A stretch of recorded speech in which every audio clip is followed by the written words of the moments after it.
लोकेश जिंदल जी, आपने सुना होगा राहुल गांधी को। आप लोग सो रहे हैं, जय श्री राम करके सो गए हैं, हार मान गए। अरे भाई, जय श्री राम से क्या दिक्कत है? लोग जय श्री राम बोल रहे हैं, अब खांडवा में बोल रहे हैं, अयोध्या में बोल रहे हैं, देश भर में बोल रहे हैं। इस बात से राहुल गांधी इतने खींचते क्यों हैं? बल्कि उन्होंने तो कई और भी आरोप लगा दिए कि यहां तो किसानों को नहीं बुलाया गया, अयोध्या में वहां तो अमिताभ बच्चन को बुलाया गया। ऐश्वर्या राय का नाम ले रहे हैं, ऐश्वर्या राय नहीं थी वहां पर, अमिताभ बच्चन के बेटे अभिषेक बच्चन थे वहां पर। लेकिन राहुल गांधी बोलते जा रहे हैं, एक बार नहीं, दो बार नहीं, शायद 3 दिन से यही बात कह रहे हैं। सवाल यह है कि राहुल गांधी जय श्री राम से इतने नाराज क्यों हैं? राम जी से एलर्जी क्यों हो दिख रही है? नमस्कार नाविका जी, हम तो चाहते हैं कि राजनीति भगवान श्री राम की हो, भगवान श्री राम पर ना हो। वर्तमान में हम देख रहे हैं कि किसान आंदोलन हो रहा है, रबी फसल की उन्हें कीमतें नहीं मिल रही। स्वामीनाथन कमेटी को इम्प्लीमेंट करने का वादा जो सरकार ने किया था, उसमें सरकार विफल रही।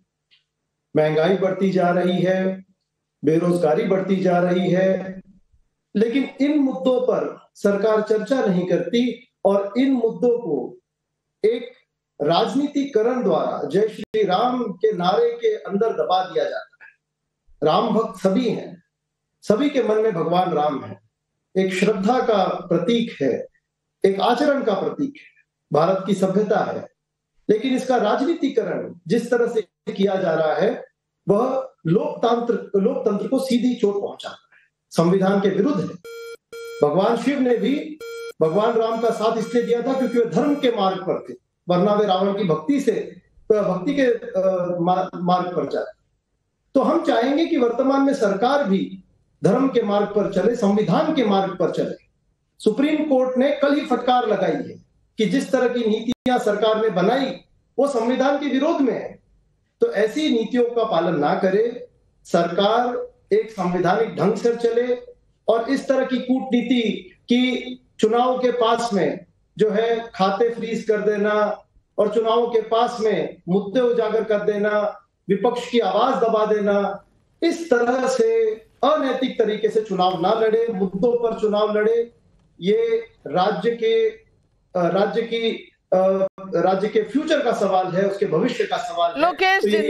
लोकेश जिंदल जी, अब आपको कोई और विपक्षी दल तो पूछ नहीं रहा, ना आम आदमी पार्टी पूछ रही है, ना ममता बनर्जी पूछ रहे हैं, ना अखिलेश ही पूछ रहे हैं, लेकिन गुस्सा है वो श्री राम पे उतर रहा है। क्यों शहजाद पूनावाला जी?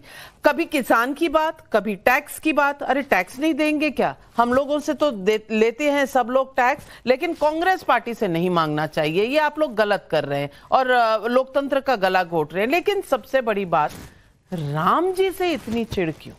देखिए, सबसे पहले तो आज ये स्पष्ट हो चुका है कि ये राहुल गांधी और नेहरू की कांग्रेस है या महात्मा गांधी की कांग्रेस नहीं है, क्योंकि महात्मा गांधी तो रघुपति राघव राजा राम कहते थे, महात्मा गांधी तो राम राज्य की कल्पना करते थे और जाते जाते भी उनके अंतिम शब्द थे हे राम। तो आज अगर राहुल गांधी के साथ साथ महात्मा गांधी जीवित होते हैं तो राहुल गांधी तो शायद उनको भी कई बातें बोल देते। और ये संविधान के साथ ही, संविधान के तो ओरिजिनल पन्नों में प्रभु श्री राम की ही तस्वीर है, तो ये संविधान के खिलाफ नहीं है। परंतु देखिए ना, जिनका राजनीतिक चरित्र सोमनाथ से लेकर अयोध्या तक विरोध करना हो, राम जी के अस्तित्व पर सवाल उठाना हो, राम मंदिर का विरोध करना हो, आज वो राम भक्तों की राम भक्ति से भी उनको प्रॉब्लम है। चलिए कम से कम उनके गठबंधन के साथी की तरह राम भक्तों पर गोलियां नहीं चला रहे। केवल जय श्री राम बोलने पर कभी कोई अरेस्ट कर देता है और कोई बोलता है कि नहीं बोलना है। परंतु 2-3 बातें उन्होंने क्या कहा, अमिताभ बच्चन से इतनी दिक्कत क्यों? उनकी तो धर्मपत्नी मान्य जया जी आज समाजवादी पार्टी की सांसद फिर से बनेगी, परंतु छोड़ देते, उनको उन्होंने एलिट कैटेगरी में डाला है। ऐश्वर्या तो नहीं थी, परंतु एक महापर महिला थी जिनका जिक्र होना चाहिए और उनकी तस्वीर देखना जरूरी है। यह है बिडुला बाई। आपको पता है बिडुला बाई कौन है? बिडुला बाई छत्तीसगढ़ की आदिवासी शोषित वंचित समाज से आती है। उन्होंने राम जन्मभूमि अयोध्या के जो आंदोलन के समय पर 20 रुपए दिए थे। ये डेली वेज अर्नर ने 20 रुपए अपना दिया था कि मेरा योगदान है इस मंदिर बनाने में, जो राहुल गांधी ने आज तक नहीं दिया है। और इसीलिए पूरे सम्मान के साथ ट्रस्ट ने उनको न्योता दिया और वो वहां पर मौजूद थी। अब ये कहते हैं ना राम मंदिर बनेगा तो कौन जाएगा, सिर्फ वीवीआईपी जाएंगे। आप तो नाविका जी, आपका ये सौभाग्य था कि आप वहां पर जा सकी, परंतु उसके बाद 19 लाख लोग आपकी तरफ गए, वो क्या वीवीआईपी थे? 19 लाख नहीं, मुझे लगता है एक हफ्ते में 19 लाख, कल तक 50 लाख हो गए। 50 लाख, आने वाले समय में 5 करोड़ जाएंगे। राम मंदिर बनने की वजह से 1 लाख करोड़ का व्यापार इस देश में होने वाला है। 13 करोड़ लोग जो है काशी विश्वनाथ धाम तक पहुंच गए। किसको ये इसका मुनाफा मिलने वाला है, किसको इसका लाभ मिलने वाला है? सब गरीब लोगों को। लोकेश जी, मैंने आपके बीच में नहीं बोला। और आखिरी बात, ये जो बार बार कहा जाता है ना कि जय श्री राम बोलना विकास के विरोध होता है, 10 सेकंड चाहता हूं।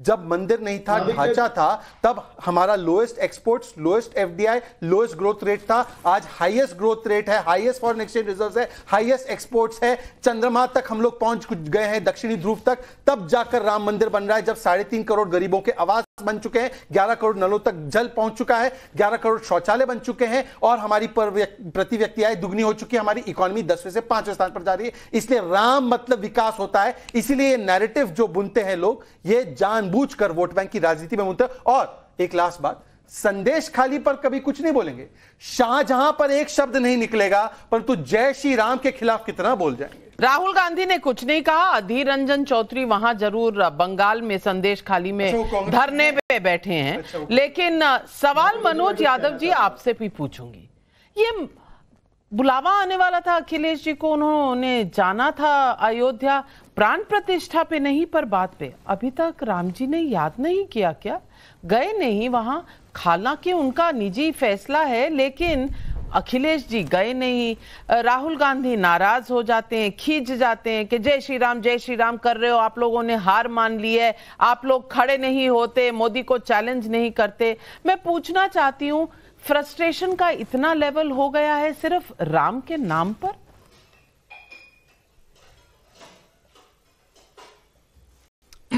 नाविका जी, आपको, आपके सारे पैनलिस्टों को और सारे बहुत मुझको प्यार करने वाले आपके दर्शकों को मेरा प्यार भरा नमस्कार। देखिए, ये बड़ी अच्छी बात अभी शहजाद जी कह गए, 5 करोड़ तक हाईएस्ट नंबर बताया भगवान राम के दर्शन के। मैं बड़ा चिंतनीय विषय में आ गया। मैं तो बड़े वोट के हिसाब से सारा कैलकुलेशन करते हैं।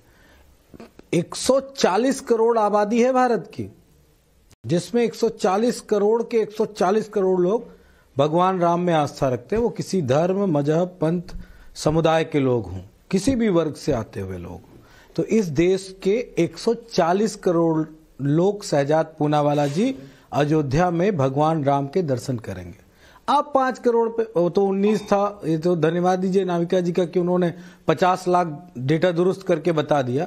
वोट पर ही क्यों रुके रहते हो हमेशा कि कैलकुलेशन भगवान राम की तरफ से कितना वोट मिल जाए जिससे कि हमारा चुनाव ठीक हो जाए, इस पे न जाया करो। ये अच्छी बात नहीं होती है ईश्वर की आस्था रखने वाले। खैर, आप आस्था को क्या समझते होंगे, मैंने आप भी हाल ही 2 दिन पहले आपका एक वीडियो सुना था जब आप कांग्रेस में थे, बड़ा अच्छा वीडियो था, उसका जिक्र नहीं करूंगा, लेकिन आपकी वो शैली मुझे बड़ी अच्छी लगी, किस तरीके से आप लोगों के बारे में बोलते थे पहले जब कांग्रेस में थे।